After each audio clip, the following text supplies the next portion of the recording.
الله فلا مضل له ومن يضلله فلا هادي له. أشهد أن لا إله إلا الله وحده لا شريك له وأشهد أن سيدنا ونبينا محمدا عبده ورسوله. اللهم صل وسلم وبارك على سيدنا محمد وعلى آله وصحبه أجمعين. سبحانك لا علم لنا إلا ما علمتنا إنك أنت العليم الحكيم. اللهم افتح لنا حكمتك وانشر علينا من خزائن رحمتك يا أرحم الراحمين. أما بعد. Bapak-bapak, ibu-ibu, jamaah kuliah subuh, rahimakumullah. Pertama sekali, marilah kita membaca puji syukur kepada Allah Subhanahu wa taala. Alhamdulillah, di pagi hari ini kita masih diberikan hak hidup oleh Allah Subhanahu wa taala. Kita dibangunkan dari tidur kita dalam keadaan sehat walafiat. Alhamdulillah, kita awali hidup kita paling tidak untuk hari ini. Kita awali dengan melaksanakan ibadah kepada Allah Subhanahu wa taala. Dan alhamdulillah, paling tidak untuk saat ini dalam beberapa jam ke depan kita bisa memanfaatkan kesehatan kita, kesempatan kita untuk bisa hadir di majelis ilmu ini. Semoga berkumpulnya kita di majelis ilmu ini senantiasa mendapatkan ridha dari Allah Subhanahu wa taala. Amin ya rabbal alamin. Bapak dan Ibu rahimakumullah, pada kesempatan pertemuan hari ini kita akan melanjutkan pembahasan firman Allah di surah Ibrahim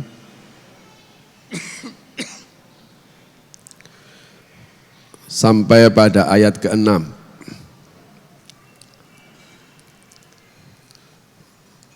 Jadi ayatnya sudah diinformasikan kemarin kata sampai 5, jadi saya ngikut aja karena saya tidak hafal sampai mana.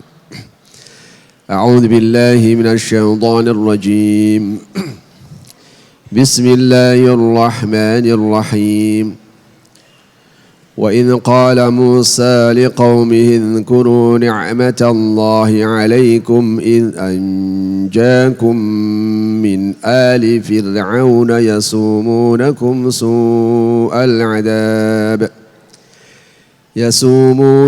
سوء العذاب ويذبحون أبناءكم ويستحيون نساءكم وفي ذلكم بلاء من ربكم عظيم. وإذ تأذن ربكم لئن شكرتم لأزيدنكم ولئن كفرتم إن عذابي لشديد.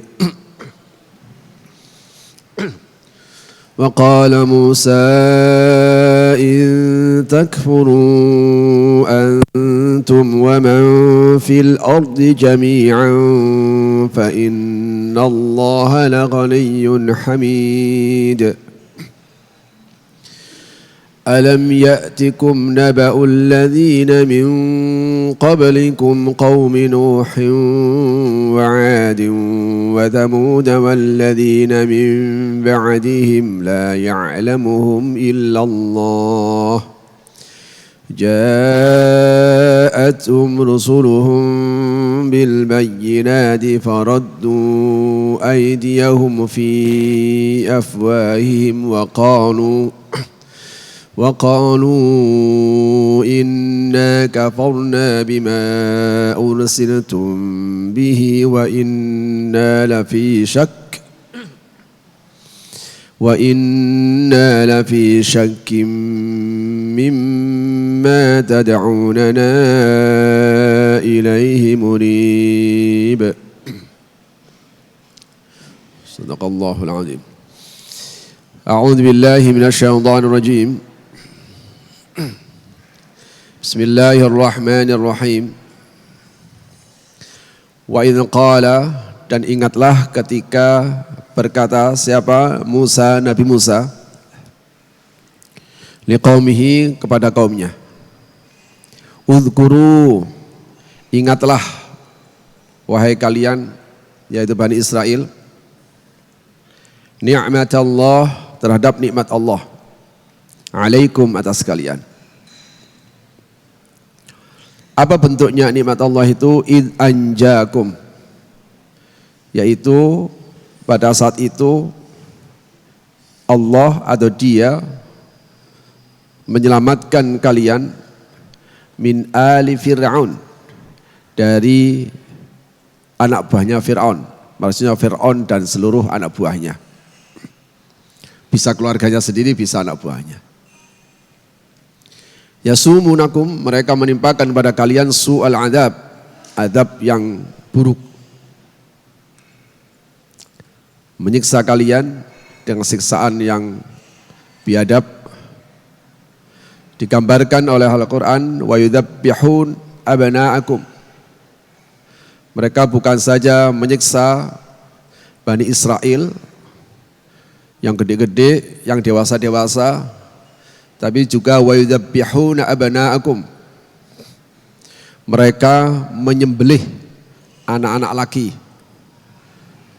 dari kalian, wa yastahyuna nisa'akum, dan mereka membiarkan hidup kepada anak-anak perempuan. Wa fi dzalikum, demikian ini semuanya, yaitu siksaan yang pedih, menyembelih anak, membiarkan bayi hidup, bayi perempuan hidup, itu semuanya adalah balaun, ujian mir rabbikum, dari Tuhan kalian, azimun, yang besar. Jamaah sekalian rahimakumullah, sebelum ayat ini kita telah mendapatkan penjelasan bahwa hidup ini bagi seorang mukmin tuntutannya cuma dua. Ada dua kemungkinan, ada dua sikap yang harus kita tunjukkan. Apa itu? Kalau enggak sabar ya syukur. Kalau enggak syukur ya sabar. Karena isinya hidup itu cuma dua. Kalau enggak senang ya susah. Dapat atau enggak dapat. Sukses atau gagal. Rezeki lancar atau seret. Jadi inilah kenyataan hidup yang pasti dialami oleh semua umat manusia di semua kalangan. Gak peduli apakah dia itu beriman atau tidak, pasti pernah mengalami rizkinya lancar atau seret. Gak peduli dia itu rajin ibadah atau tidak, pasti pernah mengalami dapat nikmat sedikit atau nikmat banyak. Tetapi yang terpenting adalah bukan nilai kebaikan manusia itu di hadapan Allah tidak diukur apakah dia dapat nikmat banyak atau sedikit. Tapi yang terpenting adalah ketika dapat nikmat dia bisa bersyukur, ketika dia kehilangan nikmat dia bisa bersabar. Inilah pilihan itu. Jadi tidak ada pilihan yang ketiga. Nah, ayat ini memberikan satu contoh kepada hamba Allah yang tidak mampu bersyukur. Ayat ini memberikan contoh tentang nikmat-nikmat Allah yang sesungguhnya begitu sangat jelas, tapi mereka gagal untuk mensyukurinya. Al-Quran biasanya mengangkat hal ini melalui kisah-kisah para rasul dan para kaumnya. Salah satunya adalah kisah Nabi Musa dan Bani Israel. Ayat ini menjelaskan bagaimana Nabi Musa ngingetin kepada Bani Israel. Bani Israel, bahwa ya diingat, kami itu loh dulu pernah dapat nikmat banyak. Tentu saja kata-kata Nabi Musa ini sudah ada mukaddimahnya dulu. Apa mukaddimahnya? Sebelum Nabi Musa bilang begini, Nabi Musa melihat bagaimana Bani Israel sikap perilakunya itu tidak menunjukkan sebagai orang-orang yang mensyukuri nikmat. Nah, jadi gitu. Karena itu, Bapak dan Ibu, ayat ini tentu saja bukan hanya bicara tentang Nabi Musa dan Bani Israel, tapi sesuai dengan kaidah al-ibrah bi umumil lafzi la bi khususis sabab. Satu redaksi, satu ungkapan dipahami karena redaksi umumnya, bukan karena sebab-sebab khususnya. Artinya, meskipun ayat ini bicara tentang Nabi Musa dan Bani Israel, tapi hakikatnya ayat ini juga bicara tentang kita semuanya.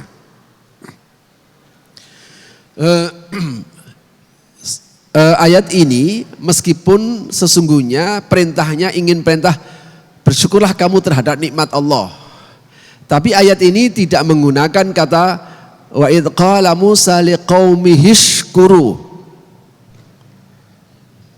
Hai kaumku, bersyukurlah kamu terhadap nikmat-nikmat. Tidak begitu. Tapi uzkuru ni'mat Allah. Ingat nikmat Allah. Bapak dan Ibu, syukur itu adalah efek terakhir. Saya ketika mendapatkan nikmat seperti begini, misalnya, kemudian kalau saya nggak ingat, saya nggak bisa bersyukur.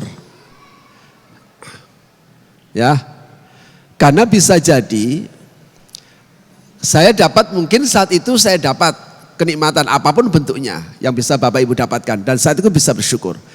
Tapi suatu saat kita ternyata perilaku kita itu tidak seperti yang dikehendaki yang ngasih nikmat misalnya. Itu baru diungkit lagi. Kalau yang ngungkit Allah tidak apa-apa. Tapi melalui lisan Nabi Musa. Bani Israel, bahwa ya kamu ingat, kamu dulu kan pernah dikasih nikmat yang banyak sama Allah. Akhirnya dirinci sama Nabi Musa. Ingat gak kamu dulu itu? Ketika Allah menyelamatkan kamu dari kejahatan Fir'aun. Ketika Allah menyelamatkan kamu dari penindasan Fir'aun. Bahkan saat itu, jadi diingatkan kembali. Ini tentu saja Bani Israel ini, dialog ini adalah Rasulullah ketika berdialog dengan kaum Yahudi, Bani Israel, Yahudi pada masa ketika ketemu saat itu. Id anjakum, ingatlah ketika Allah menyelamatkan kamu dari keganasan perilaku Fir'aun saat itu. Tidak ada satu hal yang lebih jahat yang pernah dilakukan oleh manusia kecuali dilakukan oleh Fir'aun ini. Bukan hanya orang-orang Bani Israel itu disiksa, tapi anak-anaknya disembelih. Anak laki-lakinya disembelih karena hanya gara-gara pernah mendapatkan dia mimpi dan kemudian dikasih tahu, oh raja itu nanti ada anak laki-laki yang dia datang dari Bani Israel yang akan menghancurkan kamu. Wah, semuanya disembelih. Dipikir dia bisa menghilangkan, dia pikir dia bisa merubah takdir. Lama-lama, kemudian dia berpikir, wah ini kalau semua anak laki-laki dari Bani Israel saya sembelih semuanya, loh, terus nanti yang kemudian saya jadikan budak siapa? Wah, akhirnya begitu, itu cara Allah menyelamatkan. Hanya berubah pikiran. Kalau begitu kita bikin program. Setahun programnya menyembelih anak. Loh. Setahun, kalau kita kan setahun programnya melahirkan anak. Tahun berikutnya nanti beberapa tahun bisa anak lagi. Jadi ini 1 tahun menyembelih anak. Tahun berikutnya anak laki-laki dibiarkan, tidak ada yang disembelih. Jadi begitu. Kenapa? Ya itu tadi kepikir ya. Kalau disembelih semuanya kehabisan, nah nanti yang jadi budak siapa? Nah, Bapak dan Ibu, pada saat program bayi itu disembelih, Nabi Musa lahir. Pada saat program anak itu enggak disembelih, Nabi Harun lahir. Makanya Nabi Harun tidak ada ceritanya. Jamaah sekalian, ini adalah saya ingin bawa Bapak kepada peristiwa saat itu. Seandainya Bapak dan Ibu mengikuti peristiwa ini, maka tentu saja selamatnya kita dari peristiwa itu adalah satu anugerah yang luar biasa. Di dalam Al-Quran, Bapak dan Ibu, ada di dalam ayat yang lain itu disebut wa'id najjainakum. Ini anja, bedakan di sini. Ini wa'id najjainakum. Nah.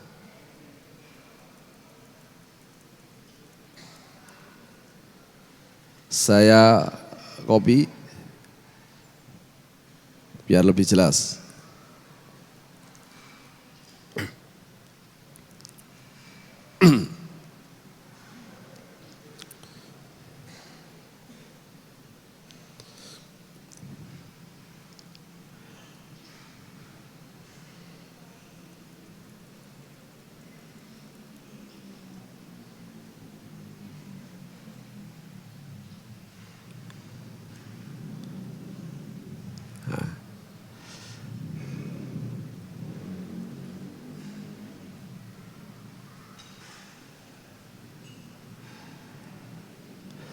Coba perhatikan ayat ini, sepertinya sama, tapi dia tidak sama. Yang satu ada najja yunajji, yang satu anja yunji. Yang satu mendapat tambahan tasydid, yang satu mendapat tambahan alif. Kalau dalam bahasa Indonesia keduanya sama. Ingatlah ketika dia menyelamatkan kalian, baik di atas maupun di bawah. Makanya bahasa Indonesia tidak bisa mewakili bahasa Arab. Tetapi najjainakum yang ada, ingatlah ketika kami menyelamatkan kalian. Ini yang ngomong langsung adalah Allah. Tapi id anjakum itu yang ngomong adalah Nabi Musa. Mutakalimnya berbeda. Itu yang pertama. Yang kedua, kata najjainakum yang di atas, ini kalau di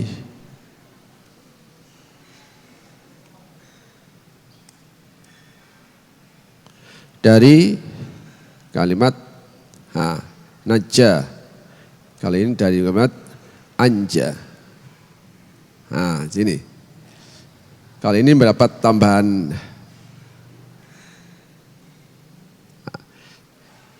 Sama-sama mendapat tambahan, tapi yang satu tasydid, yang satu alif. Nah, ketika dia dari najja, itu artinya Allah menyelamatkan langsung dari peristiwa yang dialami. Kalau anja, secara tidak langsung, Allah menyelamatkan secara tidak langsung. Bapak dan Ibu, saya bawa ini kepada kondisi kita di Indonesia ini. Bapak Ibu, sekarang ini kita bisa hidup tenang ini.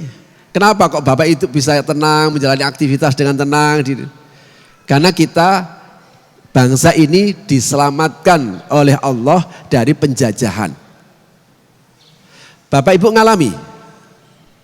Mungkin sebagian ngalami, tapi saya jelas tidak ngalami. Kan gitu. Kalau saya tidak jelas tidak mengalami. Tapi saya yang tidak mengalami, saya termasuk orang yang diselamatkan oleh Allah dari penjajahan masa lalu. Tapi saya diselamatkan secara tidak langsung. Itu namanya anja. Ingat Nul, kamu itu dulu diselamatkan Allah. Itulah dia anja. Secara tidak langsung saya diselamatkan oleh Allah. Bagi Bapak Ibu yang tidak ikut peristiwa penjajahan masa lalu, secara tidak langsung Bapak Ibu sudah diselamatkan oleh Allah Subhanahu wa Ta'ala. Tapi kalau melihat Bapak yang hadir ini, masa ada yang usianya lahir 45 ke atas? Maksudnya paling tidak kalau mengikuti penjajah itu dia lahirnya tahun 30-an, 34 lah bisa kira-kira gitu. Kok kayaknya enggak, kayaknya masih muda-muda begini. Enggak lah. Jadi artinya Bapak Ibu yang hadir di sini ini, lah bapak-bapak kita, nenek moyang kita yang dulu yang hidup pada saat itu najja, yang ikut peristiwa langsung PKI lah misalnya, PKI yang dekat di sana PKI. Saya PKI tidak ikut, tapi najja Bapak yang ikut peristiwa G13 Said itu dan keganasan PKI itu najaina. Ingat. Dulu Allah menyelamatkan kalian. Itu secara langsung Bapak diselamatkan. Tapi gara-gara bukan hanya itu. Mereka kan disembelih semua itu. Anak-anaknya disembelih. Coba kalau seandainya kemudian disembelih semuanya, maka kamu gak akan lahir. Nah, gitu. Karena itu, inilah kejelian Al-Quran. Di mana ketika mengungkapkan untuk Allah diberikan najah. Kenapa? Karena Allah itu menyelamatkan langsung. Sementara Nabi Musa dia ingin mengingatkan kepada generasi setelahnya. Kalian ini telah diselamatkan oleh Allah dari kejahatan Fir'aun. Saya nggak ngalami. Iya nggak ngalami. Coba bapakmu dulu nggak selamat. Coba kalau saat itu Allah tidak memberikan kemerdekaan pada kalian, tidak menyelamatkan dari penindasan Fir'aun, kalian tidak akan bisa hidup begini loh gitu. Sama dengan kita. Artinya apa? Bahwa meskipun kita tidak mengalami saat itu, tapi kita termasuk yang mendapatkan khitab seperti begini. Ingat, coba kalau dulu Allah nggak nganugerahi kemerdekaan bagi bangsa ini, kamu juga tidak akan bisa hidup tenang seperti ini. Diceritakan dulu itu lah gitu. Makanya Bapak dan Ibu, sejarah itu penting. Sejarah itu penting bahwa kita pernah mengalami seperti apa supaya apa? Itu bisa diingat. Ingat itu nikmat besar. Itu nggak mungkin kamu bisa bangun seperti begini, nggak mungkin kamu bisa hidup tenang seperti begini kalau saat itu terjadi penjajahan. Jamaah sekalian rahimakumullah. Karena itu ayat seperti begini ini okelah kita hilangkan kasusnya. Maksudnya bukan penjajahan, bukan pembunuhan. Tapi saya yakin setiap diri kita pernah mengalami satu peristiwa besar. Kalau bukan Allah yang membantu, kita tidak akan selamat dalam peristiwa itu. Ya apapun lah bentuknya. Jamaah sekalian rahimakumullah. Karena itu diawali di sini ini adalah uzkuru. Ingat nikmat Allah itu.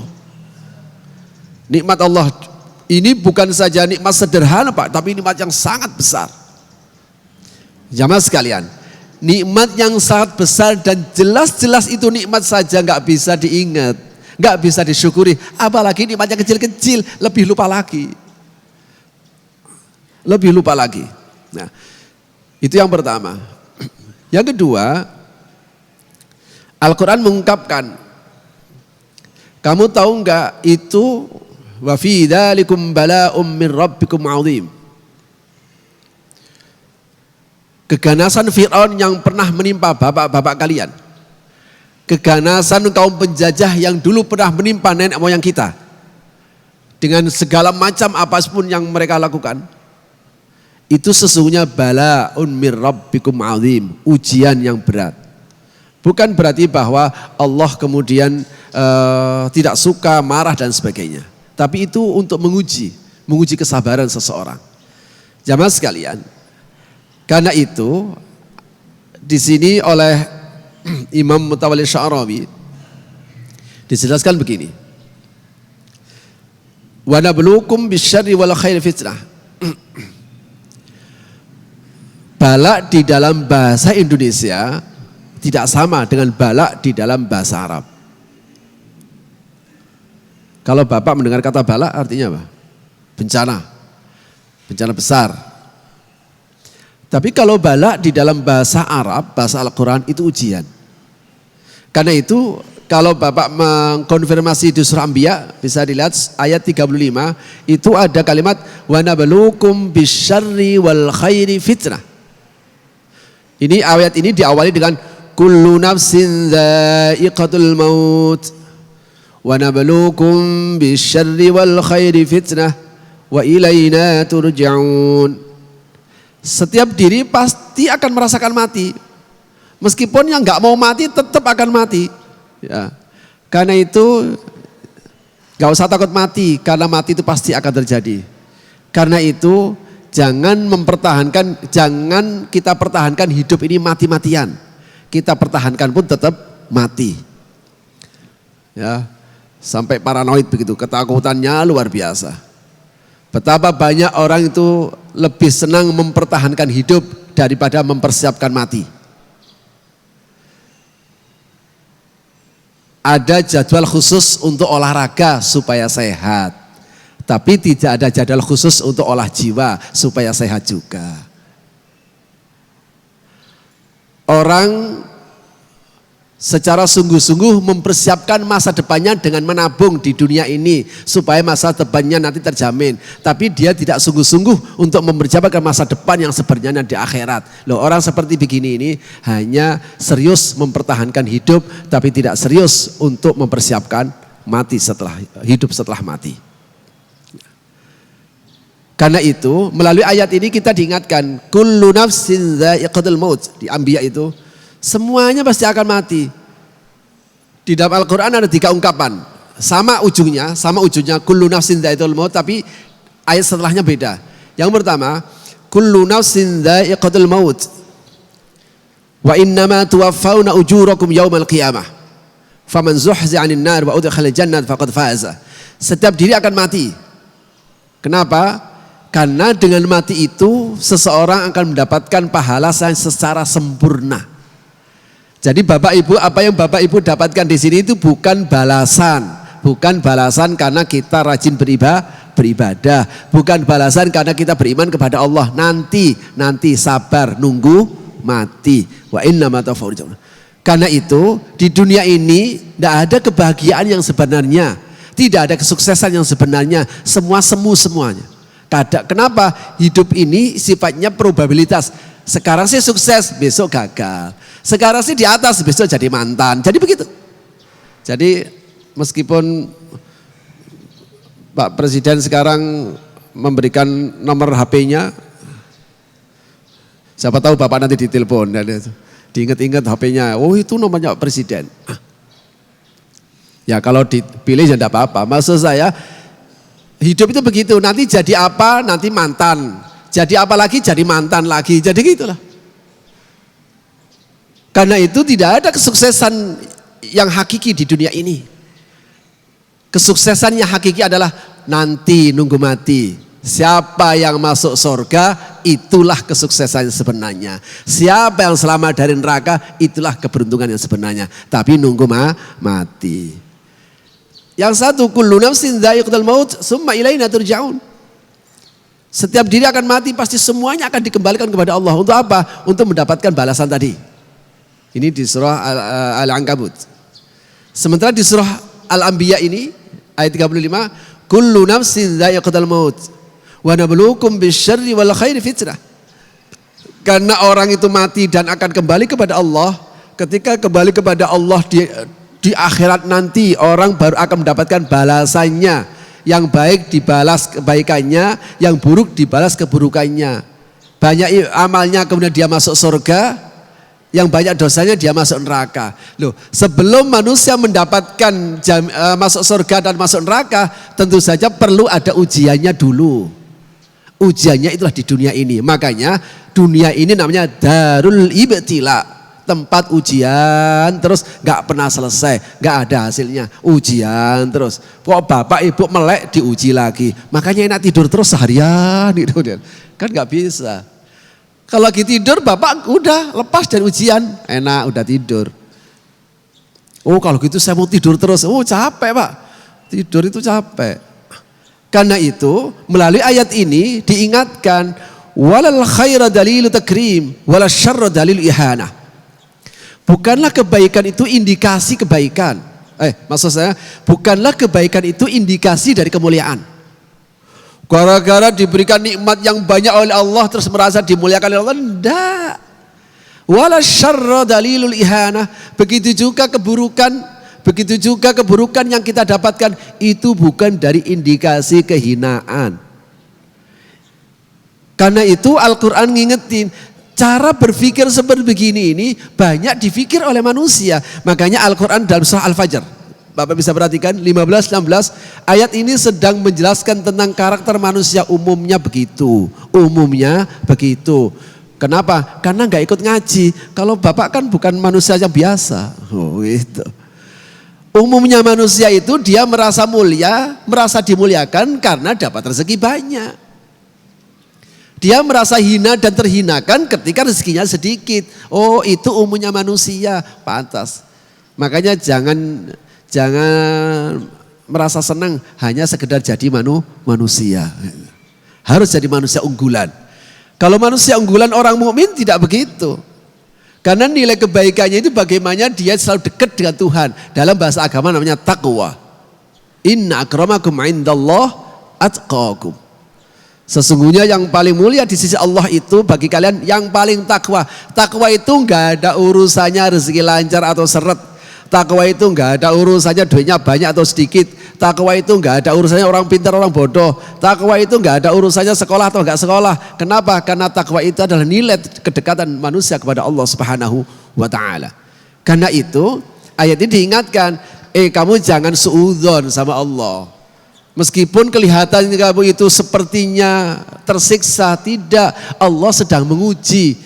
Yang namanya ujian itu tentu saja kadang sederhana, kadang pertengahan itu loh. Wong nanya iman kan kadang basic, intermediate, nanti ujian advance. Lah kalau orang sudah tingkatan advance kan nggak mungkin ujiannya ya basic jadi gitu. Karena itu inilah namanya ujian tingkat. Bapak Ibu dan Saudara, sehingga kesuksesan manusia itu bukan dilihat bagaimana dia bentuk ujiannya, tapi apakah dia sukses atau tidak dalam melewati ujian yang diberikan oleh Allah Subhanahu wa taala. Jangan suudzon kepada Allah. Cuma kadang kita ini enggak fair untuk melihat ujian itu. Ada orang, Pak Ustadz doain Pak, usaha saya akhir-akhir ini saya sedang diuji oleh Allah. Kenapa? Usaha sekarang, usaha saya akhir-akhir ini tidak seperti dulu. Susah sekali Pak. Kalau dulu saya bisa mendapatkan hasil 10 itu minimal Pak. Kadang bisa sampai 15 sampai 20. Sekarang ini 5 saja. Waduh. Empot-empotan itu. Kalau sampai begini terus, ini setan ini ngomong begini nih. Kalau hasilnya begini terus, ya Allah, dia nggak sadar dulu itu nggak kerja bisa hidup. Dulu nggak kerja itu dia bisa hidup. Loh, giliran sudah kerja dan pekerjaan itu bisa memberikan hasil banyak, kok lupa dulu nggak bekerja itu bisa hidup. Subhanallah. Dikasih kurang sedikit, doain Pak Ustadz, saya lagi diuji oleh Allah. Nggak sadar apa ketika 10, 20, 50 kemarin ujian itu lebih berat. Lebih berat diuji sukses daripada gagal Pak. Kenapa? Lebih mudah ingat Allah ketika gagal daripada ingat Allah ketika sukses.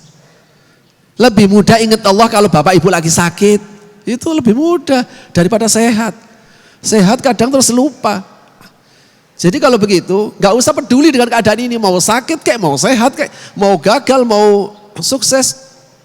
Karena itu jangan pernah minta kepada Allah hidup lebih enak, lebih baik. Jangan begini. Tapi mintalah kepada Allah agar kita lebih kuat dalam menjalani hidup ini. Kenapa? Hidup ini tidak bisa kita kendalikan. Hidup ini tidak bisa kita kendalikan. Jangan pernah menggunakan ukuran-ukuran yang salah untuk menilai orang itu mulia atau hina. Kesuksesan bukan ukuran kemuliaan. Kegagalan bukan ukuran dari kehinaan. Kekayaan bukan ukuran kemuliaan. Kemiskinan juga bukan ukuran kehinaan. Mulia dan hina itu ayat ini kelanjutannya kalau Bapak tahu. Kalla balla tukrimunal yatim. Wala tahaddun ala ta'amil miskin wa ta'kuluna at-turatha aklan lamma wa tuhibbuna al-mala hubban jamma. Sungguh kalian akan kehilangan kemuliaan kalau kalian tidak bisa memuliakan anak yatim. Sungguh kalian akan kehilangan kemuliaan kalau kalian tidak bisa saling mendukung dan mendorong untuk memberikan perhatian kepada orang miskin. Sungguh kalian akan kehilangan kemuliaan ketika kalian memiliki sikap serakah yang harusnya itu menjadi jatah anak cucu dimakan semuanya. Kalian akan kehilangan kemuliaan. Nah, kalau ini kan jelas ukurannya. Lah kalau kaya jadi ukuran mulia ya repot Pak. Lalu jadi kaya itu gak bisa milih. Makanya kenapa agama tidak menggunakan ukuran kekayaan, jabatan, bahkan kepintaran tidak menjadi ukuran. Karena kita tidak bisa milih. Orang pintar itu bukan kita, bukan usaha. Ada orang yang diberikan kelipatan kecerdasan yang luar biasa sehingga dia menjadi pintar, akhirnya mudah menjadi dokter. Orang bisa menjadi dokter itu belum tentu bahwa dia lebih pintar dari yang lain yang tidak jadi dokter. Bisa jadi karena mungkin orang memberikan kecerdasan sekaligus kesempatan. Ada orang cerdas tapi nggak dikasih kesempatan. Ada orang dapat kesempatan tapi nggak cerdas loh. Kalau ini semuanya kan, kalau ini jadi ukuran, kasihan. Makanya ini semuanya tidak dijadikan ukuran oleh Allah Subhanahu Wa Taala untuk melihat kemuliaan seseorang. Nah, karena itu ayat ini melalui peristiwa Nabi Musa dan Bani Israel. Ingat, dulu yang pernah ditimpakan Allah kepada nenek moyangmu itu nikmat yang besar. Itu semuanya adalah bala, sekedar ujian. Maka yang penting bagaimana kita sukses menjalani ujian itu. Wa idzana rabbukum, ingatlah ketika Allah memproklamirkan,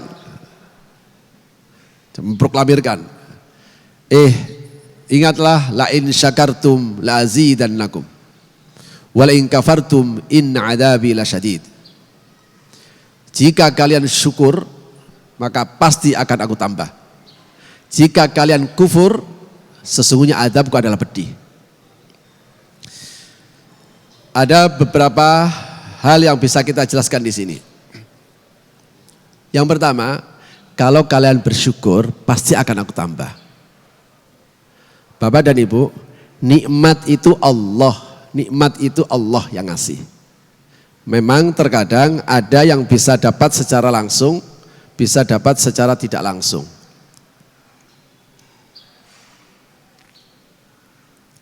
Kalau kita lihat tayangan ini, syukur itu hanya kepada Allah. Orang terima kasih itu hanya kepada Allah karena nikmat itu hanya datangnya dari Allah. Cuman nikmat yang kita dapatkan itu terkadang langsung kita dapatkan. Misalnya langsung kita dapat dari Allah. Apa itu? Detak jantung kita. Ini kan nggak ada yang berperan di dalam diri. Darah kita mengalir, udara yang kita hirup, bumi ini tenang, ada angin dan sebagainya. Ini adalah nikmat-nikmat Allah yang secara langsung bisa kita nikmati. Tapi ada nikmat yang datang itu karena manusia yang bawa. Sebab dari A, sebab B, sebab C, dari orang itu. Oh, saya dapat dari mana? Saya dikasih orang itu. Oh, Bapak sekarang sekolah? Iya, alhamdulillah saya itu ditolong oleh Bapak itu. Saya sekarang bisa bekerja karena saya bisa ditolong oleh Bapak ini. Ada orang dapat nikmat itu dari orang lain. Lah orang lain itu bisa ada hubungan kepada kita dengan orang tua, hubungan kita sebagai orang tua. Ada orang lain itu benar-benar orang lain. Maka Bapak dan Ibu, kalau orang tua itu makanya saya bedakan antara manusia secara umum dengan orang tua. Orang tua itu seandainya ada orang tua nggak pernah ngasih nikmat belas sama sekali pada anaknya, lahir ditinggal gitu saja, nggak pernah diurus. Seandainya ada orang tua seperti begini nggak pernah ngurus anaknya, tetap dia memberikan nikmat yang terbesar bagi anaknya. Kenapa? Karena nikmatnya adalah dia dilahirkan dari perut ibunya. Makanya rahim perempuan ini akan menjerit ketika anaknya itu menyakiti dirinya. Dia akan melapor kepada Tuhan, ya Allah saya nggak terima dia itu dulu di rahim ibunya kok sekarang begitu. Menjerit pada Allah. Makanya beralih sama orang tua itu efeknya itu bukan nunggu di akhirat, di dunia sudah kena nanti. Sehingga di Al-Quran anishkurli wali walidaik, bersyukurlah kamu kepadaku dan juga kepada kedua orang tuamu. Nah, Bapak dan Ibu, meskipun nikmat itu dari Allah, semua datanya dari Allah, langsung atau tidak langsung. Meskipun semua dari Allah, tetapi Allah tetap menghargai orang yang menjadi sebab datangnya nikmat.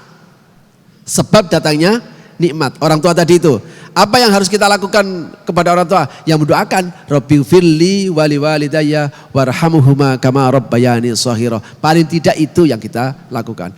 Kepada orang, Rasul mengingatkan, malam yashkurin nas lam yashkurillah. Siapa yang tidak bisa bersyukur kepada orang lain yang menjadi sebab datangnya nikmat dirinya, lam yashkurillah, dia pasti tidak bersyukur kepada Allah Subhanahu wa taala. Meskipun bapak yang menjadi sebab datangnya nikmat kepada saya, itu juga Allah yang ngasih. Kan nggak begini, bapak, misalnya saya dapat dari bapak, terus saya lupa, saya nggak bisa mensyukuri nikmat ini. Saya ditegur oleh bapak, Pak, bapak dulu itu kan bisa begini kan bukannya dibantu oleh bapak itu. Kata siapa?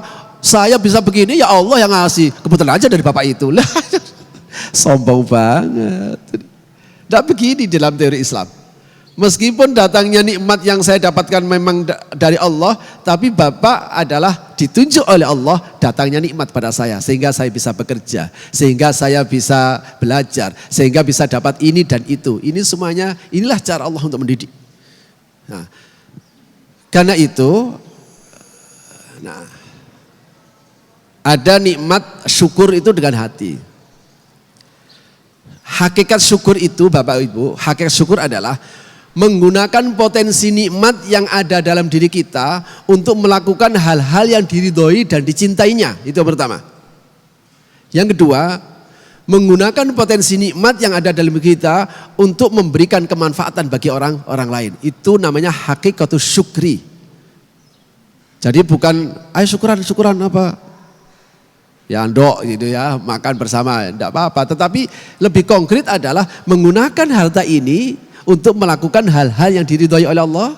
Menggunakan harta ini untuk memberikan kemanfaatan dan kemaslahatan bagi banyak orang.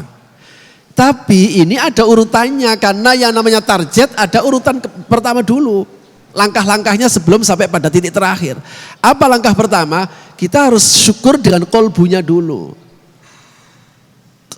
Kolbu Bapak Ibu harus selalu punya kesadaran bahwa apapun yang saya dapatkan itu anugerah dari Allah. Anugerah dari Allah. Apapun yang kita dapatkan, meskipun kenyataannya kita memang jungkir balik. Sehingga diingatkan, itu kan Allah. Kata saya itu kalau enggak kerja keras saya enggak dapat. Masya Allah. Sombong banget. Saya dapat begini ini enggak turun dari langit Pak. Saya kerja keras, banting tulang. Ya Allah, tulangnya dibanting-banting. Dipikir orang yang gagal itu enggak kerja keras. Dipikir orang miskin itu enggak kerja keras. Dipikir orang fakir itu enggak bekerja keras. Semuanya kerja keras. Kebetulan Bapak dapatnya banyak. Gitu. Dia sedikit. Jamaah sekalian. Karena itu ini yang pertama kali sebelum Bapak benar-benar dapat nikmat. Nikmat ini kan kadang-kadang dapat banyak, kadang dapat sedikit. Sebelum benar-benar Bapak dapat, sadarkan terus-menerus bahwa ya Allah, saya sadar, berikan aku kesadaran bahwa apapun yang saya dapatkan ini adalah anugerah dari Engkau. Kesadaran inilah yang akan membawa kepada kemampuan mulut kita untuk mengucapkan Alhamdulillah, Alhamdulillah. Gimana Bapak Ibu usahanya? Alhamdulillah berhasil. Alhamdulillah saya dapat untung. Berapa? 10. Kok cuma 10? Bukannya kemarin kita prediksi dapat 15. Loh, alhamdulillah 10 ini sudah untung. Kenapa sampai orang itu kuat bisa begini? Karena berawal dari kesadaran bahwa apapun yang diberikan oleh Allah itu adalah, apapun yang dia dapatkan adalah anugerah dari Allah Subhanahu wa taala. Gak gampang ada orang yang dia sebenarnya dapat. Dia prediksi 10, dapatnya benar-benar 10. Bagi orang pengusaha ini gagal namanya. Gimana dapat untung? Ya untung sih cuma 10. Ya Allah. Kenapa harus menggunakan kata seperti begini? Lah 10, Pak, kan udah lumayan dapat 10. Loh mestinya itu saya prediksi dapat 15. Ya inilah Pak. Kenapa sampai mulut itu kemudian terucap seperti begini? Karena dia tidak menyadari bahwa sesungguhnya selama ini yang dia dapatkan itu bukan karena kerja keras, tapi karena anugerah dari Allah Subhanahu wa taala. Maka menjadi wajar kalau mulutnya ya untung sih, tapi cuma 10, mestinya ke 15. Saya pastikan hartanya nggak akan manfaat. Nggak mungkin dia itu kemudian rela menyumbang, bantu orang, nggak mungkin. Padahal hakikat syukur itu adalah bukan semata-mata kita syukur, tapi kita gunakan nikmat itu untuk melakukan perbuatan-perbuatan yang diridhoi dan memberikan kemanfaatan dan kemaslahatan bagi banyak pihak. Nah, karena itu melalui ayat ini kita diingatkan kalau begitu, jamaah sekalian, cara kita untuk membangun hubungan terus-menerus dengan Allah, Cara kita, bagaimana kalau begitu caranya untuk membangun hubungan terus-menerus kepada Allah? Caranya cuma satu, syukurilah nikmatnya. Maka Bapak akan menjadi asyukru dalil irtibat bil wahib. Syukur itulah yang menjadi benang merah sehingga kita hubungan terus dengan al-wahib yang memberi. Karena itu tidak akan kehabisan karena kita telah membangun hubungan dengan yang memberi. Ini sebenarnya gambar seperti begini sederhana Pak. Seandainya ini, saya ini misalnya seorang dirut, misalnya ceritanya begitu ceritanya. Direktur dalam sebuah perusahaan besar. Anak buah saya banyak. Tapi ada satu anak buah saya itu, dia itu baik sekali dengan saya. Sesuai dengan ukuran saya ya. Saya yakin anak buah saya yang baik sekali dengan saya ini, itu kebutuhannya itu pasti saya perhatikan. Gak usah pakai minta, loh Pak Edi kemana? Itu Pak Usul, Pak Edi itu lagi sakit. Tuh, terus udah diobati. Nah itu masalahnya, saya suruh ke dokter gak mau. Bilang sama dia, udah bawa ke dokter aja, saya nanti yang akan ngurus. Loh gitu. Lawang kehidupan manusia saja bisa seperti begini. Saya misalnya seorang dirut yang harta saya masih bisa dihitung. Sebanyak apapun harta manusia yang dia bisa menjamin hidup bagi orang lain, itu masih bisa dihitung Pak. Masih bisa dihitung. Ini kemarin ada di mana itu ya. Dia ini hartanya 160 triliun.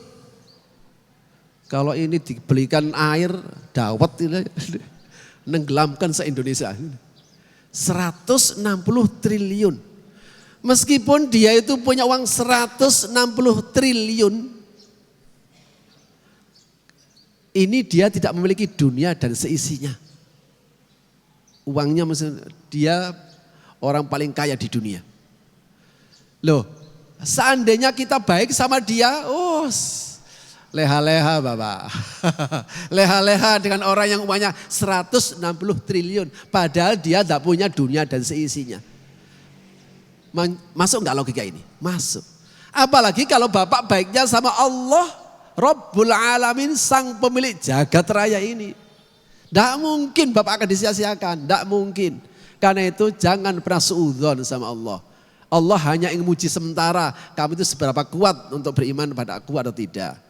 Nah, jamaah sekalian, karenanya ada salah seorang nabi, dia itu ya gitu, dia sujud gitu, bersyukur. Ya Allah, saya nggak bisa bersyukur ya Allah, saya nggak mungkin bisa bersyukur ya Allah. Karena kesadaran saya untuk mensyukuri itu juga nikmat juga yang harus aku syukuri.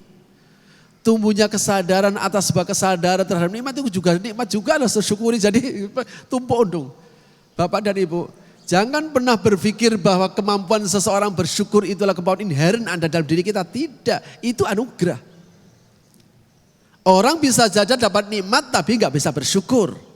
Ya, tapi ada orang bisa dapat nikmat, dia bisa bersyukur. Kemampuan Bapak dan Ibu untuk bisa mensyukuri nikmat itu bukan karena kehebatan Bapak dan Ibu, tapi itu juga anugerah dari Allah Subhanahu wa taala yang harus Bapak Ibu syukuri. Wah, kalau itu susah Pak, ya udah. Karena susah, ngaku aja nggak bisa bersyukur. Loh kan gitu, lebih enak. Ya Allah, saya nggak bisa bersyukur. Gak mungkin saya bisa bersyukur pada Engkau. Akhirnya, wahai hambaku, aku terima syukurmu karena kamu merasa tidak bisa bersyukur. Kalau kita selalu punya kesadaran bahwa kita tidak bisa bersyukur, kita tidak bisa bersyukur, pasti kita akan selalu berbuat kebaikan demi nikmat yang kita dapatkan. Sama ketika Bapak merasa bahwa seluruh kebaikan itu tidak pernah dia lakukan, dilupakan lagi. Merasa seperti tidak pernah ibadah, Bapak akan terus beribadah. Inilah kata Rasulullah, ciri orang bahagia itu begini cirinya ini. Alamatus sa'adah, nisyanul hasanat al-madiyah. Ciri orang bahagia itu melupakan kebaikan. Pokoknya kebaikan apa melupakan. Loh, belum tentu diterima jadi inget-inget. Ibadah belum tentu diterima, dipamerin pada banyak orang. Loh, kebaikan yang belum tentu diterima dibilang-bilang sama banyak orang. Jangan pede, belum tentu diterima aja pede banget. Makanya lupakan. Nisyanul hasanat al-madiyah. Sebaliknya kalau dosa harus dzikrul, diingat terus. Kenapa? Sekecil apapun dosa yang pernah kita lakukan, itu semuanya terekam pada ilmu Allah Subhanahu wa ta'ala. Karena itu ayat ini mengajarkan kalau kita ingin membangun hubungan terus dengan Allah Sang Maha Pemberi, bersyukurlah segala nikmat ada. Syukurilah segala apa saja yang diberikan oleh Allah Subhanahu wa ta'ala. Wala in kafartum inna adzabi lasyadid.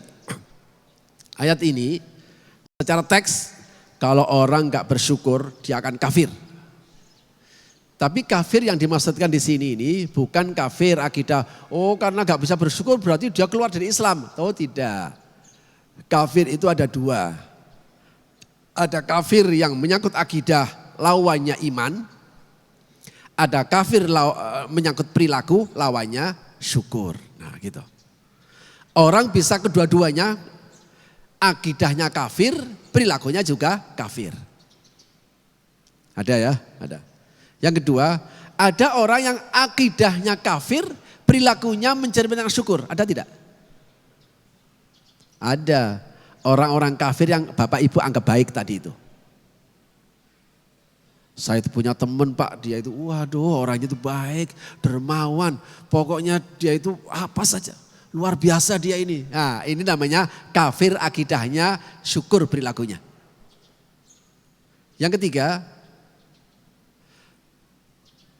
akidahnya benar, nah gitu, tapi perilakunya kafir. Perilakunya tidak syukur. Yang keempat, akidahnya benar, perilakunya syukur. Nah gitu. Inilah yang diharapkan orang mukmin itu. Orang mukmin itu bukan saja akidahnya benar, tapi perilakunya juga mencerminkan syukur nikmat. Nah gitu. Makanya Allah memperlakukan hambanya di dunia ini tidak dengan mempertimbangkan benar dan salahnya akidah. Kamu mau kafir apa mau iman terserah, itu nanti urusan kamu dengan saya nanti di dunia, di akhirat nanti. Tetapi kalau kamu itu kemudian tidak mampu bersyukur terhadap nikmat-nikmat yang di dunia ini, saya turunkan azab untuk kalian. Maka Bapak dan Ibu, azab di dunia ini akan ditimpakan oleh Allah kepada siapa saja. Mau benar akidahnya kek, mau salah akidahnya enggak peduli. Yang penting perilakunya tidak mencerminkan syukur, hantam semuanya oleh. Jamaah sekalian, karena itu kafir di sini ini bukan kafir akidah. Kenapa? Karena azab yang dimaksudkan adalah azab di dunia ini. Ingat, kalau kamu sampai kufur nikmat, kamu akan aku azab dan azab lebih pedih, kamu tidak akan bisa selamat. Jamaah sekalian rahimakumullah, ini berikutnya dibilang sama melalui lisan Nabi Musa. Musa, supaya apa? Oh berarti Allah itu butuh ya enggak. Waqad qala Musa dzalika ila yadunna dhannun min qawmihi anna Allah fi hajat fi ila syukrihim.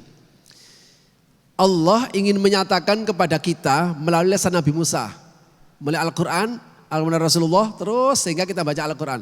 Kata Nabi Musa kepada kaumnya, saya bayangkan kita berada di tengah-tengah kaumnya. Wa qala Musa, kaumku, kata Nabi Musa, in takfuru antum wa man fil ardi jami'an fa innallaha laghaniyyun hamid. Jika kalian kufur, enggak mau bersyukur terhadap nikmat-nikmat Allah, enggak usah kalian semua penduduk bumi, semuanya enggak mau bersyukur kepada Allah. Jangan kemudian kamu merasa kemudian Allah rugi gara-gara perilakumu. Enggak. Allah sama sekali tidak butuh terhadap rasa syukurmu. Fa innallaha laghaniyyun hamid. Allah maha tidak butuh. Ghani itu diartikan kaya dalam bahasa Indonesia. Tapi kalau kemudian dalam benak Bapak Ibu enggak clear apa yang dimaksudkan kaya, bisa salah dalam memaknai ghani. Ini pernah ditanyakan, kaya itu apa sih? Kaya itu ya Rasulullah yang punya ini, punya itu, punya harta yang banyak. Itu kayaknya sama dengan saya di sini. Jangan-jangan sama dengan Bapak dan Ibu. Bahwa orang kaya itu banyak harta tadi itu. Apa kata Rasulullah? Bukan. Laisal ghina an kathratil a'rad, walakinnal ghina ghinan nafsi. Bukanlah orang kaya itu karena banyak hartanya, itu bukan. Tapi yang disebutkan orang kaya itu ghinan nafsi, dia kaya hatinya. Dia senantiasa puas dengan apa yang dia miliki. Bapak dan Ibu, meskipun hartanya banyak, tapi kalau dia tidak pernah merasa puas dengan apa yang dia miliki, itu bukan orang kaya, tapi orang fakir. Layak kasihani. Ya, orang kayak begini nih. Jadi yang dikasihani bukan orang yang hartanya sedikit, bukan. Orang yang hartanya banyak tapi dia tidak merasa puas dengan hartanya. Apa buktinya? Bahwa hartanya banyak dia tidak pernah merasa puas. Hartanya itu hanya dia gunakan untuk dirinya dan keluarganya. Tidak digunakan untuk bantu banyak orang. Itu berarti dia merasa masih belum cukup dengan hartanya. Padahal Masya Allah, yang digunakan hanya sekian persen dari harta yang dia miliki di bank itu. Orang seperti begini ini dianggap bukan orang kaya. Dianggap, oh saya puas Pak dengan harta saya ini. Karena ya saya puas lah. Gak usah banyak-banyak apa, paling baik cuma 10 miliar. Bapak dan Ibu, bukan itu orang kaya. Bukan itu ciri orang puas itu. Ketika Bapak Ibu merasa puas dengan apa yang dia miliki, buktinya adalah Bapak suka memberi, Bapak suka membantu, itu bukti bahwa kita merasa puas. Karena itu, kenapa Ghani itu maha tidak butuh. Allah tidak butuh dengan penyembahan kita, Allah tidak butuh dengan rasa syukur kita. Makanya ini diingatkan supaya kita tidak salah sangka. Seakan-akan sama dengan Rasulullah ketika berdakwah, ngajak kepada orang kafir kemudian ditolak. Rasulullah kan sedih. Jadi dipikir mereka itu kalau ngikuti Rasulullah jangan diikuti, keenaan dia. Ngajak-ngajak diikuti keenaan dia. Dipikir kalau dia ngikut itu kemudian Rasulullah merasa senang karena diikuti. Bukan begitu. Memang Rasulullah bersedih. Sedih bukan karena diikuti, bukan karena tidak diikuti. Saya ulangi. Rasulullah ketika tidak diterima dakwahnya itu bersedih. Bukan karena bersedihnya tidak diterima dakwahnya. Ya Allah, merasa bersedih kalau kamu enggak nerima dakwahku ini, kamu nanti masuk neraka. Makanya Rasulullah ketika disuruh milih, sebelum kita lahir, Rasulullah memberikan pilihannya sudah luar biasa. Wahai Rasulullah, wahai Nabi Muhammad, kamu milih apa? Milih jadi raja sekaligus nabi atau jadi hamba sekaligus nabi? Saya pilih hamba sekaligus nabi. Oh, bukan yang ini, yang satunya. Ya Rasulullah, kamu pingin umatmu saya masukkan 2/3 masuk surga, 1/3 masuk neraka. Atau kamu saya kasih hak syafaat. 2/3 kan sudah lumayan Pak ya. Lebih dari separuh. Kamu mau enggak 2/3 dari umatmu nanti masuk surga, 1/3-nya masuk neraka. Atau kamu pingin syafaat. Apa kata Rasulullah? Ya Allah, saya milih syafaat. Saya tidak rela ada umatku satupun yang kemudian masuk neraka. Syafaati ashabil kabair. Syafaatku akan aku gunakan kepada orang-orang yang meninggal dalam keadaan iman, tapi dia membawa dosa besar. Makanya bersolatlah kepada Rasulullah. Sejak awal sudah seperti begini. Makanya Rasul menjamin kullu ummati yadkhuluna jannah. Semua umatku akan masuk surga, enggak usah khawatir, kata Rasul. Illa man aba, kecuali yang enggak mau. Kalau kau enggak mau usah dipaksa. Kecuali enggak mau masuk surga. Lah sahabat kan heran, loh ya Rasulullah, man ya aba ya Rasulullah, siapa yang enggak mau? Oh diajak masuk surga kok enggak mau? Man ata'ani dakhala jannah. Siapa yang taat kepadaku, dia akan masuk surga. Wa man asani faqad aba. Jadi tidak kalimatnya wa man asani dakhalan nar, enggak begini. Siapa yang tidak taat kepadaku masuk neraka, enggak begini bahasanya. Siapa yang tidak taat kepadaku berarti dia enggan masuk surga. Itu bahasanya halus sekali. Jadi Bapak dan Ibu, apapun yang kita lakukan itu kita yang punya kepentingan. Jangan pernah kita merasa jangan dituruti, enak aja kalau nasihat dituruti, tidak. Kita yang punya kepentingan itu. Makanya ayat ini ngingetin, kamu jangankan cuma kamu, semua penduduk bumi ini kufur, Allah tidak punya kepentingan dengan ibadah kita. Kitalah yang sesungguhnya punya kepentingan kepada Allah Subhanahu wa taala. Nanti mungkin ini akan kita bahas pada pertemuan yang akan datang. Ini kisah berikutnya setelah Fir'aun. Bahwa ada sekian banyak kisah-kisah yang lain yang tentu saja ada beberapa pelajaran di balik kisah-kisah itu. Tetapi melalui pembacaan ayat ini tentang nikmat yang dianugerahkan kepada Fir'aun, dianugerahkan kepada Bani Israel, maksud saya diselamatkan dari kejahatan Fir'aun, anak-anaknya terselamatkan karena dengan Fir'aun itu, dengan Fir'aun dan bala tentaranya ditenggelamkan oleh Allah di laut, maka anak keturunan Bani Israel yang selamat menjadi terselamatkan. Itu namanya Allah menyelamatkan secara tidak langsung. Dengan bapak-bapak kita, para pejuang kita, kemudian diberikan anugerah sehingga penjajahan terusir dari bangsa ini, maka kita sebagai generasi yang terlahir setelahnya, kita akan mendapatkan nikmat yang diberikan Allah Subhanahu wa taala. Karena itu berdoalah secara terus-menerus. Mohonlah pertolongan kepada Allah. Allahumma a'inni ala dzikrika wa syukrika wa husni ibadatik. Ya Allah, bantulah aku agar aku senantiasa bisa mengingat-Mu dan mengingat nikmat-nikmat-Mu. Ya Allah, bantulah aku agar aku senantiasa bisa mensyukuri segala nikmat-nikmat-Mu. Ya Allah, bantulah aku agar aku senantiasa bisa memberikan pengabdian yang terbaik untuk-Mu. Saya kira itu Bapak dan Ibu yang bisa sampaikan pada kesempatan yang berbahagia ini. Mudah-mudahan apa yang saya sampaikan ini ada manfaatnya bagi kita semuanya. Mudah-mudahan kita mendapatkan keberkahan dari pertemuan ini. Saya akhiri dulu sampai di sini. Kalau ada yang perlu dipertanyakan saya persilakan. Hadanallah wa iyyakum ajmain. Assalamualaikum warahmatullahi wabarakatuh. Waalaikumsalam warahmatullahi wabarakatuh. Alhamdulillah, jazakumullah khairan katsir Pak Kiai. Selanjutnya kita masuk di sesi tanya jawab. Kepada para jamaah yang mau bertanya, baik ibu dan bapaknya, kami persilakan.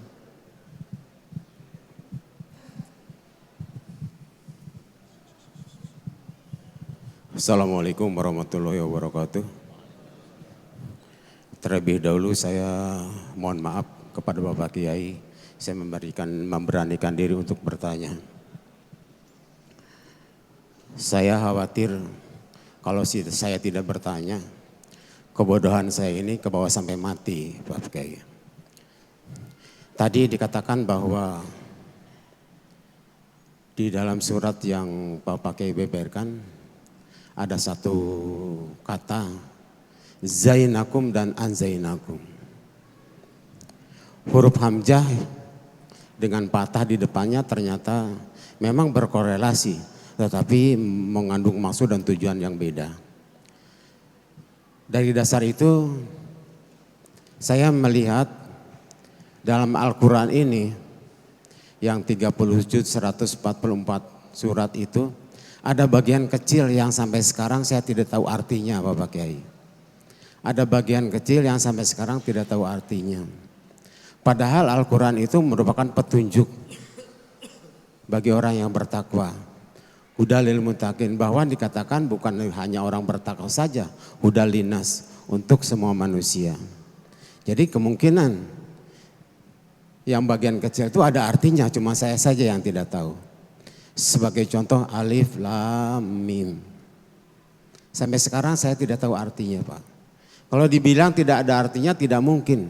Karena Al-Quran itu bagian kecil pun pasti mengandung petunjuk. Kalau memang artinya dirahasiakan oleh Allah Subhanahu wa taala, ada pertanyaan, kenapa sih dirahasiakan? Mungkin itu saja, terima kasih. Assalamualaikum warahmatullahi wabarakatuh.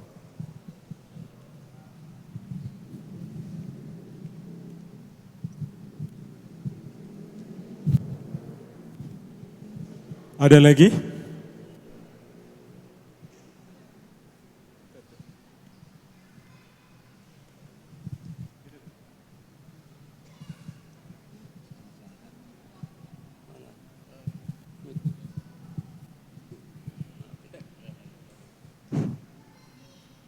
Assalamualaikum warahmatullahi wabarakatuh.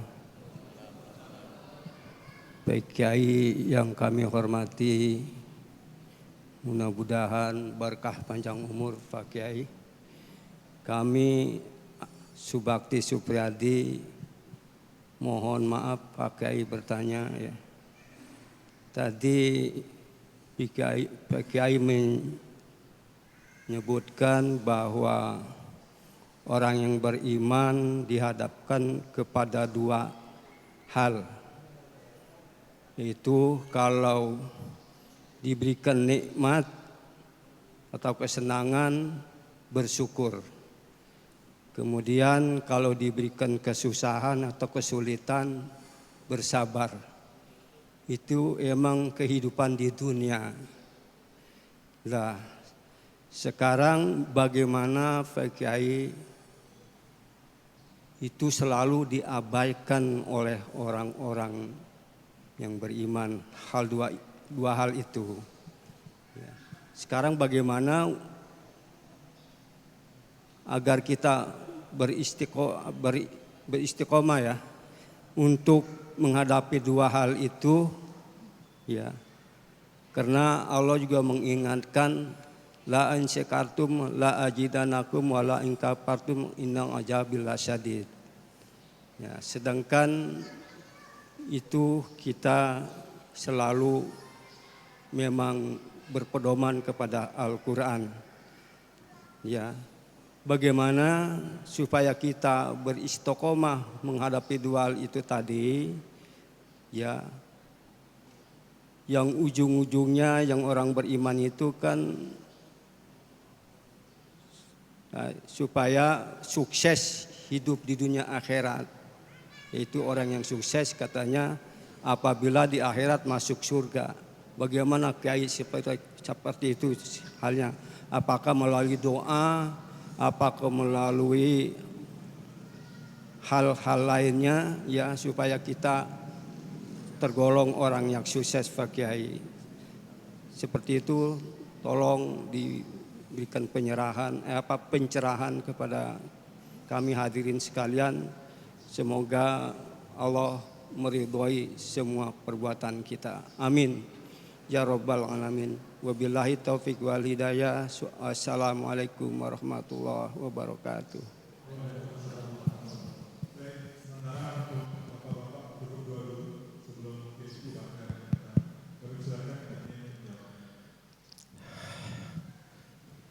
Saya ucapkan terima kasih pada kedua bapak yang telah menyampaikan pertanyaan. Saya akan jawab seperti pemahaman saya. Saya ingin yang kedua dulu. Gimana caranya kita bisa istiqomah? Pertama ngaji dulu, Pak. Orang itu harus ngaji, kalau ngaji dari mana dia dapat pemahaman? Itu yang pertama. Sehingga dia dijelaskan, oh itu ya syukur itu. Oh iya itu, kenapa sih harus sabar? Oh iya, memang hidup ini tidak selamanya lempeng. Makanya oleh Al-Quran dikasih kisi-kisi, ingat ya, nanti kamu akan aku uji. Belum teruji nih. وَلَنَبْلُوَنَّكُمْ بِشَيْءٍ مِنَ الْخَوْفِ وَالْجُوعِ وَنَقْصٍ مِنَ الْأَمْوَالِ وَالْأَنْفُسِ وَالثَّمَرَاتِ.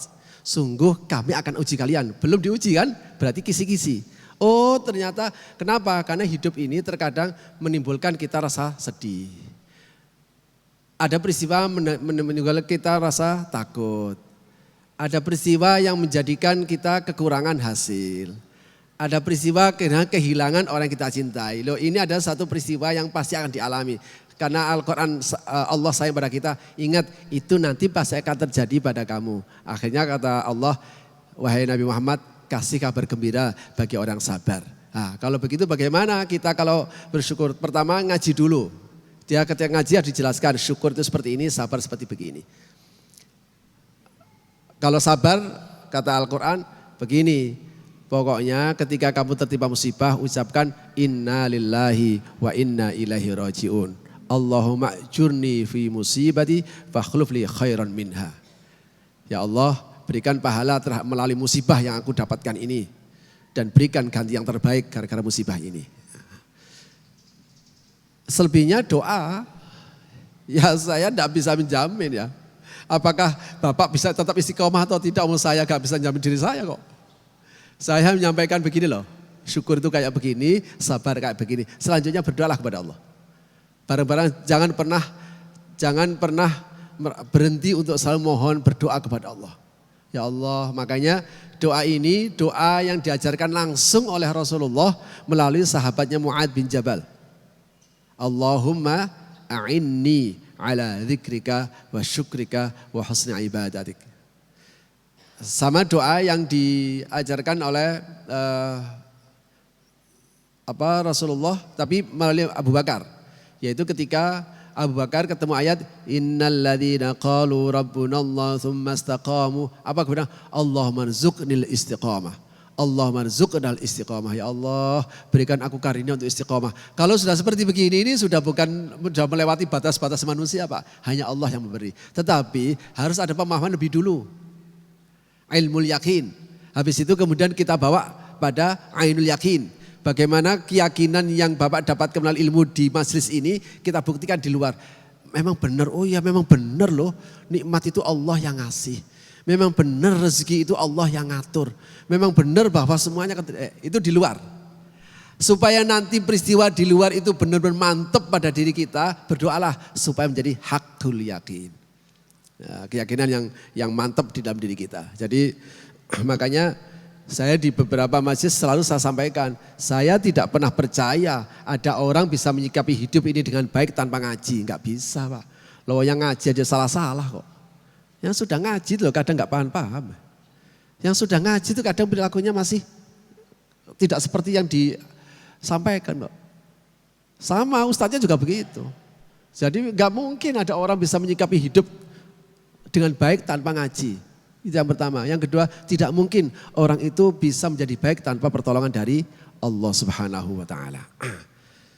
Jangan punya pikiran begini, enak Pak Ustadz, pasti baik. Kata siapa?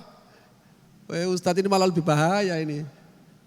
Bisa akibat nilai setitik rusak susu sebelahan.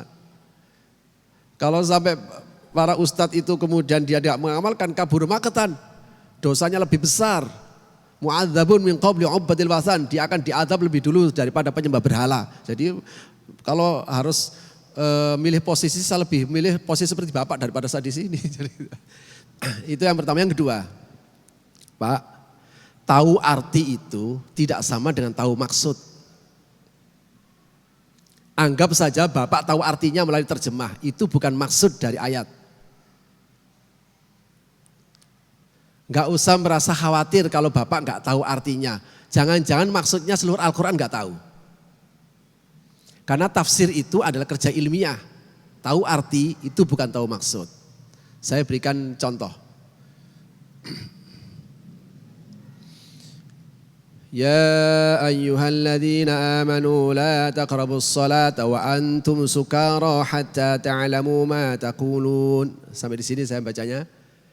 Kalau Bapak terjemahkan ke dalam bahasa Indonesia, bahkan terjemah Bapak tahu artinya.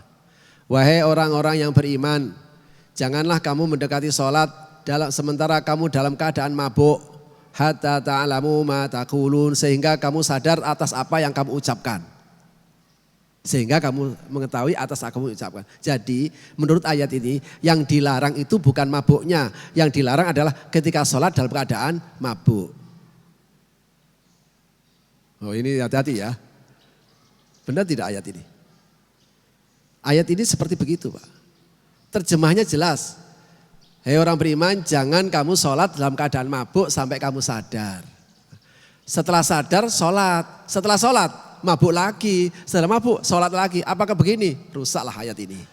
Artinya tahu arti tidak tahu maksud. Gak usah khawatir Pak. Bapak tidak sendirian. Para sahabat yang jelas-jelas itu bahasa Arab, ngomongnya Arab, tahu semuanya, itu loh kesalahpaham Pak. Ketika turun la tahsabannal ladzina yafrahuna bima ataw wa yuhibbuna an yuhmadu bima lam yaf'alu fala tahsabannahum bimafasatin minal adab wa lahum adabun alim. Jangan dikira ya orang yang merasa senang karena dipuji, la tahsaban merasa senang karena dia dapat. Jangan pernah mengira orang kemudian merasa senang karena dia dapat sehingga dia selamat dari azab. Oh, hati-hati. Bapak jangan senang-senang Bapak dapat nikmat. Kalau Bapak senang karena Bapak diazab oleh ayat ini. Apa begitu? Salah paham sahabat itu. Para sahabat salah paham. Aduh, berat banget ayat ini. Masa kita nggak boleh senang kalau kita dapat? Loh, Bapak Ibu, orang dapat sesuatu senang itu biasa. Tapi menurut ayat diazab Bapak. Akhirnya apa? Wah, udah deh. Kita tanyakan pada kiainya Ibn Abbas, terjemahan dulu Quran. Kita tanya sama Pak Kiai, kita tanya Pak Ustadz, Pak Kiai, Ibn Abbas tanya, wahai sahabat Ibn Abbas, ayat ini berat ini ayat ini. Kenapa? Masa kita nggak boleh seneng kalau kita dapat? Bukan begitu maksudnya. Bukan begitu maksudnya. Itu maksudnya jadi dulu orang Yahudi ketika ditanya oleh Rasulullah bertanya kepada orang Yahudi. Harusnya jawabannya A. Tapi dia jawab B. Ya. Gara-gara dia jawab dia dipuji. Dia senang mendapatkan pujian itu yang harusnya dia tidak mendapatkannya. Jadi sebenarnya bukan sama dengan begini. Ketika Bapak berinfak, padahal berinfak itu padahal Bapak dipuji. Bapak itu ternyata dermawan. Enggak tahunya berinfak itu karena udang di balik batu. Lah ini namanya ini senang dipuji terhadap sesuatu yang tidak dilakukan. Loh, sahabat itu salah paham, Pak. Tahu artinya. Ketika turun ayat, alladzina amanu wa lam yalbisu imanahum bidzulmin ulaika lahumul amnu wa hum muhtadun. Ketika orang-orang yang imannya tidak tercampur dengan zalim, maka imannya itulah yang akan berikan energi rasa aman, mengalahkan rasa takut. Imannya itu akan berikan kekuatan untuk selalu berada di jalan yang benar. Ketika turun ayat ini, sahabat heboh lagi. Ya Allah, ya Rasulullah, berat banget ayat ini. Mana mungkin kita enggak punya zalim. Sementara kalau punya ayat ini mengatakan iman itu enggak boleh tercampur dengan zalim. Mana mungkin ada orang enggak punya zalim. Kata Rasulullah, enggak begitu maksudnya. Zalim itu maksudnya adalah syirik. Bukanlah Allah mengatakan inna syirka la zulmun azim. Ada sekian banyak. Maksud saya enggak usah khawatir kalau Bapak itu enggak tahu artinya. Bahkan enggak usah tahu artinya, enggak tahu tafsirnya itu enggak mungkin, enggak apa-apa. Apalagi alif lam mim misalnya. Alif lam mim ini Pak, kalau tanya ini artinya apa? Pertanyaannya yang salah. Kenapa? Karena alif lam mim itu bukan kalimat tapi kata. Wong kata huruf kok masa ditanya artinya? Itu artinya apa ya? Enggak tahu kata kok. Kecuali makanya dalam bahasa Arab itu ada huruf yang bermakna, ada huruf yang memang dia benar-benar kata. Ada kata yang bermakna namanya kalimat huruf, harfun mabniyun, harfun ma'niyun. Jadi gitu. Harfun makna, harfun mabni. Ada memang dia tercipta sebagai huruf A, Ba, Alif, Ba, Ta, Tha, Jim, Ha, Ho. Ini namanya harfun mabna. Dia terlahir menjadi alif, terlahir ba. Ditanya alif artinya apa? Ya enggak tahu. Tetapi kalau huruf itu menjadi kalimat huruf a'alidu, apakah dia yang akan melahirkan? Ata'rifu, apakah kamu mengetahui A ini menjadi ada bermakna Pak? Artinya apa? Apakah loh gitu. Ini namanya dalam bahasa Arab namanya kalimat huruf.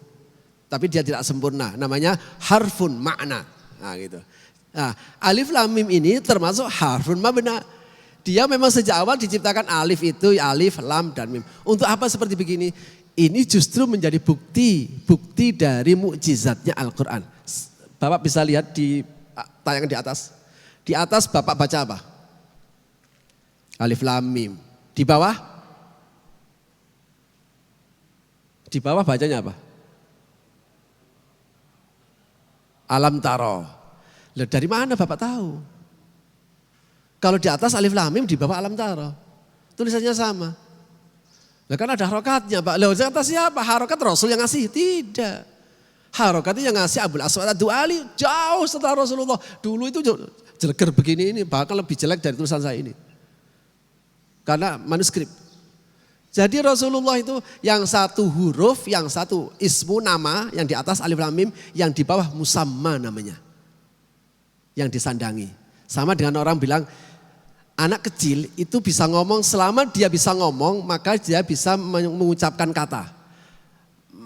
Aku pingin makan, aku lapar, dia bisa kalau dia Bisa, nggak usah diajarin, niru saja, aku lapar. Tetapi jangan kemudian ditanya gini, nak kamu bilang aku lapar itu, emang aku itu terjadi dari huruf apa? Ya enggak tahu, harus sekolah dulu baru dikasih tahu. Oh ini A, ini K, ini U, harus sekolah dulu. Artinya ini menjadi mukjizat bahwa Al-Quran itu bukan Rasulullah yang bikin. Tapi Allah lah dari Allah. Kenapa? Rasul yang enggak pernah sekolah bisa membedakan dengan tulisan yang sama di atas dan di bawah. Yang di atas itu nama, yang di bawah itu sandangan. Dari mana Rasulullah kok tahu bisa membedakan? Sama-sama enggak berharokat. Yang satu dibaca alif, lam, mim. Yang satu dibaca alam. Enggak ada harokat. Oh ada gurunya Pak. Loh emang ada gurunya?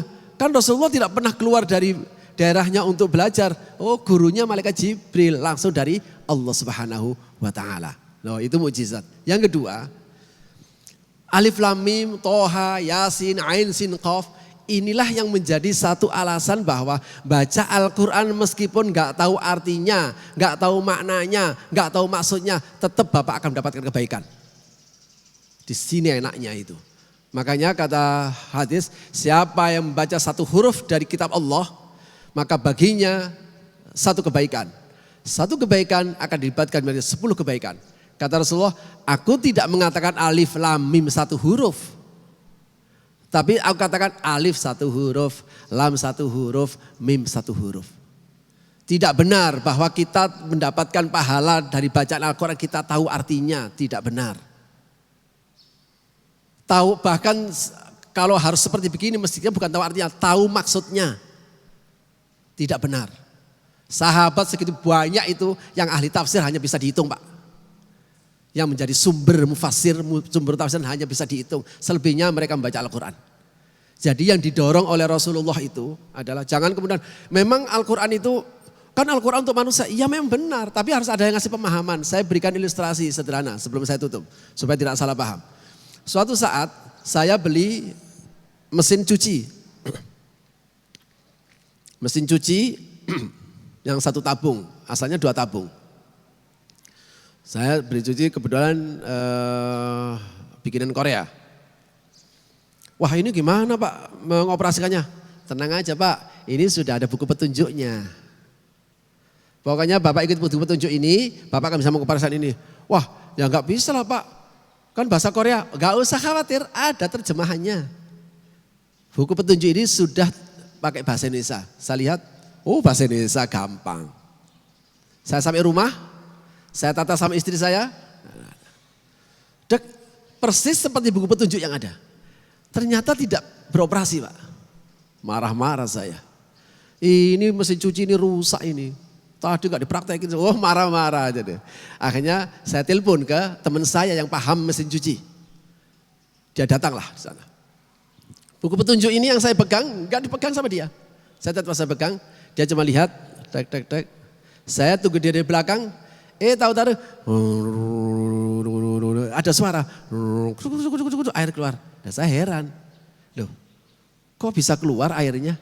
Padahal tadi saya buka gak bisa keluar airnya. Dia pertanyaan sederhana, mesinnya sudah dinyalain belum? Belum, lah itu di situ intinya. Buku petunjuknya bahasa Indonesia Pak, bahasa Indonesia. Saya tahu persis tapi gak bisa operasi.